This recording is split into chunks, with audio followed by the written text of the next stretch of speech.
सौतेली बहनें रंगापुर नाम के गांव में शालिनी नाम की एक औरत रहा करती थी। उसे दो बेटियां थी। एक का नाम था शिवानी और दूसरी का सुहानी। शिवानी जब छोटी थी तब उसकी माँ गुजर गई थी, जिसके कारण उसके पिता रघु ने दूसरी शादी कर ली। मगर उनका भी कुछ सालों में बीमारी की वजह से देहांत हो गया और इसी वजह से शिवानी के मन में उसकी माँ और बहन के प्रति प्रेम उत्पन्न नहीं हो पाया। शिवानी और सुहानी में हमेशा झगड़ा हुआ करता था। दोनों भी बहनें एक दूसरे से कभी प्यार से बात नहीं करती थी। शालिनी ये सब देख बड़ी चिंता में रहा करती थी। ऐसे ही एक दिन शिवानी सुहानी, चलो आ जाओ, खाना खा लो। हाँ माँ आई। हाँ माँ, मैं भी आई। ऐसा कहकर दोनों बेटियां वहां आ जाती है और देखती है तो उनकी माँ ने उन दोनों के लिए गाजर का हलवा बनाया था। वो देख सुहानी और शिवानी बहुत खुश हो जाती है। माँ, तुमने ये हलवा मेरे लिए बनाया है? मुझे बहुत पसंद है। मुझे पता है कि मेरी दोनों बेटियों को हलवा कितना पसंद है, इसीलिए तो मैंने तुम दोनों के लिए हलवा बनाया है। और मेरे लिए माँ? अरे हाँ बेटी, मैंने तुम्हारे लिए भी बनाया है। चलो अब जल्दी से खा लो, तुम दोनों को कॉलेज भी तो जाना है ना। जी माँ, मैं ये कटोरी ले लूँ? मुझे जल्दी पहुँचना है कॉलेज में। हाँ ले लो। और सुहानी, तुम ये वाली कटोरी ले लो। जी माँ। दोनों भी हलवा खाती है और एक दूसरे की ओर बहुत गुस्से से देखकर वहां से चली जाती है। वो दोनों भी कॉलेज में एक साथ पढ़ा करती थी। फर्क सिर्फ इतना था कि शिवानी 3rd ईयर में थी और सुहानी 1st ईयर में। उन दोनों में 2 साल का अंतर था। फिर भी दोनों में हमेशा नोकझोंक हुआ करती थी, जैसे कि वो दोनों एक दूसरे की दुश्मन हो। ऐसे ही एक दिन दीदी, मेरे कॉलेज की ट्रिप जाने वाली है। तुम्हारी भी ट्रिप जाने वाली है क्या? हाँ, मेरी भी जाने वाली है, मगर मेरा जाने का मन नहीं है। क्यों दीदी? क्योंकि वहाँ पे तुम हो। मुझे भी कोई शौक नहीं है तुम्हारे साथ आने का। मैंने ऐसे ही पूछ लिया। मैं जा रही हूँ। शिवानी और सुहानी एक दूसरे की ओर मुंह फेर कर वहां से चली जाती है। अगले दिन दोनों भी कॉलेज में जाती है। तब उनके टीचर उनसे पूछते हैं, शिवानी, तुम कॉलेज की ट्रिप में आने वाली हो? जी सर, मैं आने वाली हूँ। ठीक है, मैं तुम्हारा नाम लिखवा देता हूँ। जी सर। ऐसा बोलकर टीचर ट्रिप के लिए जाने वाले विद्यार्थियों की लिस्ट बना लेते हैं। घर आकर शिवानी और सुहानी ये बातें अपनी माँ को बताती है। सुहानी, शिवानी, तुम दोनों ट्रिप के लिए जा रही हो, मगर वहां जाके झगड़ा मत करना, नहीं तो ट्रिप पे जाने की कोई ज़रूरत नहीं है। नहीं माँ, हम झगड़ा नहीं करेंगे। हाँ माँ, हम झगड़ा नहीं करेंगे। तो फिर ठीक है, तुम दोनों जाओ। ये लो ट्रिप के लिए पैसे, और बाकी के ये तुम्हारे पास ही रखना। माँ, हम कल जाएंगे और 2 दिन के बाद वापस आएंगे। ठीक है, चलो अब सो जाते हैं, कल तुम दोनों को निकलना है। अब वो सब खाना खाकर सो जाती है। अगले ही दिन सुबह उठकर वो दोनों भी अपने अपने बस में बैठकर ट्रिप के लिए निकल जाती है और इधर शालिनी अपने काम में व्यस्त हो जाती है। ऐसे ही कुछ देर बाद शालिनी को शिवानी का फोन आता है। माँ, हम दोनों यहाँ ट्रिप की जगह पहुँच गए हैं। अच्छा बेटी, तुम दोनों ठीक हो ना? हाँ माँ, मैं रखती हूँ, हमें यहाँ अलग अलग स्पॉट देखने जाना है। ठीक है, और जब वक्त मिले तो फ़ोन कर देना। हाँ माँ, अपना और सुहानी का ख्याल रखना। हाँ माँ। फोन रखने के बाद शिवानी और उसके क्लास के सारे दोस्त वहाँ की एक जगह देखने जाते हैं। सुहानी भी उसके क्लास के साथ एक दूसरी जगह देखने निकल जाती है। सारे बच्चे एक साथ घूमकर वापस आते हैं। शिवानी सुहानी को ढूंढती है, मगर सुहानी उसे कहीं दिखाई नहीं देती। इसीलिए शिवानी को बड़ी चिंता होने लगती है। अरे, ये सुहानी कहाँ रह गई? इसका तो कुछ भी पता नहीं, कहाँ ढूंढूं इसे? तभी शिवानी को सुहानी दिखाई देती है और उसके जान में जान आ जाती है। सुहानी, कहाँ गई थी तुम? मुझे कितनी चिंता लग गई थी तुम्हारी। अरे, मैं यहाँ ही थी मेरी सहेलियों के साथ। मुझे कुछ नहीं हुआ। ऐसा बोलकर सुहानी वहाँ से चली जाती है। दूसरे दिन सब लड़के लड़कियाँ जल्दी उठकर अपनी तैयारी कर लेते हैं और पहाड़ पर जाने के लिए निकलते हैं। वो सब आज थोड़ा घूमकर शाम तक निकलने वाले थे। सब विद्यार्थी एक हिल स्टेशन देखने चले जाते हैं। शाम होने तक उस पहाड़ी का मजा उठाते हैं, लेकिन सुहानी बिना किसी को बताए उस पहाड़ी के एक अनजान हिस्से में चली जाती है। वहाँ का मनमोहक दृश्य देखते देखते गलती से उसका पैर फिसल जाता है और वो वहाँ से नीचे गिर जाती है। शाम हो जाने के कारण सभी विद्यार्थी वहाँ से निकलने लगते हैं और यहाँ सुहानी एक पेड़ के सहारे उस पहाड़ी की चोटी पर लटकी रहती है। शिवानी सभी विद्यार्थियों में अपनी बहन को ढूंढती है, लेकिन वो उसे कहीं नहीं मिलती। सुहानी को ढूंढते ढूंढते शिवानी वापस उसी पहाड़ी के पास आती है और उसे आवाज लगाती है। सुहानी, सुहानी कहाँ हो तुम? दीदी मैं यहाँ हूँ, बचाओ मुझे, मैं यहाँ हूँ। सुहानी की आवाज की ओर जाते ही उसे पता चलता है कि सुहानी पहाड़ी पर लटकी है। ये सब देखकर शिवानी बहुत घबरा जाती है। शिवानी अपनी पूरी ताकत लगाकर उसे ऊपर खींच लेती है। तुम यहाँ क्यों आई थी? अगर तुम्हें कुछ हो जाता तो मैं क्या करती? माँ को क्या जवाब देती?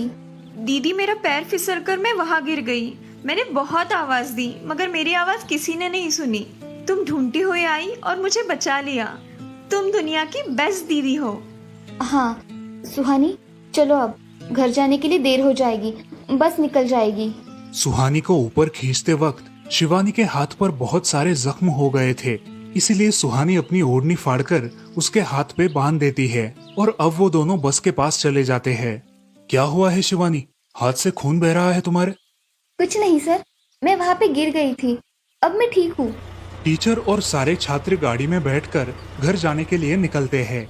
घर आने के बाद शिवानी सारी हकीकत अपनी माँ को बताती है और वो सब सुनकर माँ दोनों को गले लगाकर रोने लगती है। तुम दोनों एक दूसरे के साथ होते हो, इसीलिए मुझे कोई टेंशन नहीं रहता, मगर मेरी बच्चियों, खुद का भी ख्याल रखा करो। उस दिन के बाद दोनों सौतेली बहनों ने अपने बीच की सब नोकझोंक बंद कर दी और हंसी खुशी सगी बहनों की तरह रहने लगी। दोस्तों, इस कहानी से हमें ये सीख मिलती है कि हम सबको एक दूसरे के प्रति द्वेष की भावनाएं छोड़कर प्यार से रहना चाहिए। चंदनपुर नाम के गांव में चंपा नाम की एक औरत रहती थी। पति, 2 बच्चे और एक बेटी, ऐसा उनका पूरा परिवार था। उसका पति श्रीधर पोस्ट ऑफिस में जॉब करता था। उसके कमाई से ही घर चलता था। चंपा ने अपने घर के सामने एक छोटी सी दुकान खोल के रखी थी। उससे उसे जो भी मुनाफा होता वो अपनी बेटी की शादी के लिए जमा करके रखती। ऐसे ही बहुत दिन बीत जाते हैं। अब बच्चे भी बड़े हो जाते हैं। बड़ा बेटा अशोक डॉक्टर और छोटा बेटा रवि वकील बन जाता है और दोनों अपनी ट्रेनिंग पूरी करने लगते हैं। एक दिन उनकी बहन ज्योति के लिए एक अच्छा रिश्ता आता है और ज्योति की शादी पड़ोस के गांव के सरपंच जी के बेटे से हो जाती है। ज्योति बहुत ही कामचोर और गुस्सा करने वाली होती है। इसी कारण उसके ससुराल से उसे निकाल दिया जाता है। वो अपने पति को लेकर अपने मायके रहने आती है। अब चंपा का जमाई दुकान चलाता है और चंपा और ज्योति आराम से वहाँ रहती है। अरे ज्योति, जरा अपने कामचोर पति को कुछ काम करना क्यों नहीं सिखाती हो? कुछ काम का नहीं है वो। अरे हाँ माँ, उनके पिताजी ने तो उन्हें ही घर से निकाल दिया और हमारे माथे मर दिया। जाने दो, पति है। माँ और बेटी इसी तरह तानेबाजी करती रहती। अब बड़े बेटे अशोक की शादी उन्हीं के गांव के एक लड़की से करा दी गई, लेकिन उस लड़की से भी चंपा बहुत काम करवाती और वो बेचारी सासू माँ का आदर करके सब काम चुपचाप करती थी। एक दिन वो काम करके थक गई और एक जगह पर बैठ गई। ए कामचोर कमला, इतना सारा काम पड़ा है घर में, क्या वो तुम्हारा बाप आके करेगा? चलो उठ, काम कर। हाँ हाँ माँ जी, करती हूँ। ऐसा कह के कमला अपने काम पर लग जाती है और सारा काम खत्म कर देती है। चंपा अपने बेटे अशोक से घर आने के बाद चुगलियां किया करती थी। अशोक घर आकर कमला को बहुत भला बुरा कहता और कभी कभी तो उस पर हाथ भी उठाया करता था। ये सब रवि देखा करता था और रवि को बहुत बुरा लगता था। अशोक मारने आता तो रवि बीच में पड़ जाता और माँ बाप को डांटता था और वही झगड़ा खत्म हो जाता था। ऐसा बहुत दिन चलता रहा। रवि को रंजना नाम की एक लड़की बहुत पसंद थी, जो कि एक न्यूज रिपोर्टर थी। क्या तुम मुझसे शादी करोगी? मुझे तुम बहुत पसंद हो। हाँ, मगर रवि, तुम्हारे घर में तुम्हारी माँ का बर्ताव मुझे बिल्कुल पसंद नहीं है, इसीलिए पहले तुम इसका कोई हल निकालो। अरे रंजना, मैं हूँ ना तुम्हारे साथ, तुम्हें टेंशन की क्या बात है? मगर रवि, तुम भी अगर मुझे मारने पीटने लगे तो मैं तुम्हें कोर्ट में खींचूंगी। अरे हाँ बिल्कुल, वो तो तुम्हारा अधिकार है। अगले दिन रवि अपने घर में रंजना के बारे में बताता है। रवि की माँ चंपा उसे साफ मना कर देती है। रवि, तुम्हें कुछ समझ आता है या नहीं? अपनी बिरादरी की लड़की से शादी करो बेटा। इस घर में ये आखिरी शादी है और मेरे भी कुछ अरमान है बेटा। अजय, आप कुछ कहते क्यों नहीं? हाँ बेटा, तुम्हारी माँ सही कह रही है, तुम इसकी बात मान जाओ बेटा। नहीं पापा, मैं शादी करूंगा तो सिर्फ रंजना से, वरना मैं शादी नहीं करूंगा। सब चुप हो जाते हैं। अगले दिन रवि मंदिर से शादी करके घर आता है। सब अचरज से रवि की ओर देखते हैं और चुपचाप अपने कमरे में चले जाते हैं। कमला उन दोनों का स्वागत करती है और वो दोनों अपने कमरे में जाते हैं। कैसे लगा मेरा घर? अच्छा है, मगर सब मिलजुल के रहे तो और भी अच्छा होगा।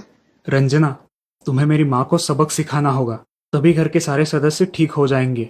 ठीक है रवि, जैसा तुम चाहो। अगले दिन रंजना अपने घर के मंदिर में पूजा करने जाती है। तभी रुको, मेरे भगवान के मंदिर में तुम मत आओ, जाओ यहाँ से।